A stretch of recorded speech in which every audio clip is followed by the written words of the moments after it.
be a beautiful blue, but blue. What do you feel like you've kind of learned in playing those roles where you really have to depend on so many other variables, prosthetics, sometimes things that move in your costume, green screens, and really being able to bring those characters across, because people are in love with those characters. They connected with those characters even underneath all of that makeup.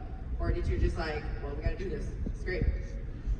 I don't really have a cynical approach. I just allow the little girl that lives inside of me to just play. When you're little, especially when you come from humble means, all you have is your imagination, and that's all you need. Your universe is just, it's infinite. And I guess playing green and blue characters gave me the ability to not be boxed in, to not allow somebody to box me in for my gender or my race or my accent, and I was able to then really rely on my own passion, my own willingness to achieve a full, character. Therefore, I didn't need anybody to help me fail. I needed to just win, and be Gamora and be Neytiri, and I found absolute freedom in space.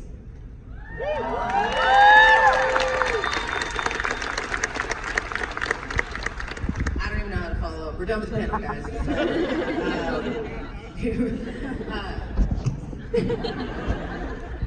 Josh, for fans out there who your track record of movies is long, but I remember first seeing you in Goonies.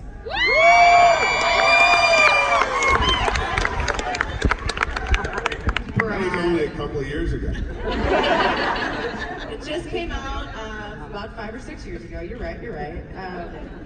But each of your roles, although some of them have like this commonality of growth and law enforcement, you played a lot of diversity in these roles. Like there is a breadth to the roles that you played. But Thanos, what drew you to the character, and did you find that there was anything challenging about kind of getting into a role of someone who isn't necessarily a villain?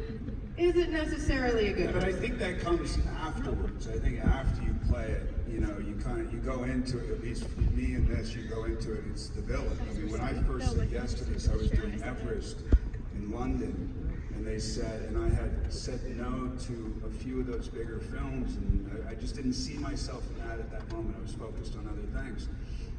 So when they came with this, and they said, we'll bring you a Bible, and he's purple, and he's the bad guy, and he's not an Avenger, and I was like, cool, I like it. Okay, so drop off the big Bible, and I looked at the Bible, and I was like, he's kind of weird looking, it's kind of different, but it was intended to be small. It was intended to be Guardians of the Galaxy, or I think Age of Ultron, or whatever. It was a small thing. And then they had this idea, but to me, like, playing this thing was so much fun because, you would say that to an audience like this, you're gonna say, no, I hated playing it, and all that, it's just kind of in with it, you buy the ticket and I tell you how great it was, kind of thing. But it actually was great, because when you act in these roles and you're tortured and characters and being on stage and all this kind of stuff, where this was like going back to like Lower East Side black box theater, when you have no money, you're totally it's all imagination. You don't know what you're looking at. A unitard. In a unitard, in a onesie. And who doesn't want to wear a onesie? Onesies are great. No, but it's true, and that sometimes the actors are there and sometimes they're not, and sometimes you're doing it to nothing and they're telling you, listen, the ship is doing this, and you're having to imagine it. So it's like being a kid again and reading Ray Bradbury books or Isaac Asimov books. And when your imagination was first set off for the first time as a kid, it's like reliving that all over again. So to me, this was like the greatest experience. I don't want to do it forever because I don't want to get used to it, because the experience itself was really, really special. And then you see how the movie turns out, and you're like, oh man. And then it's big.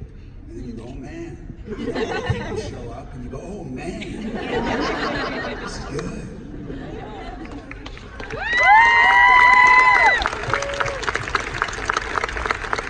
So this is kind of advanced. question that I got for Lee. You have played a pie maker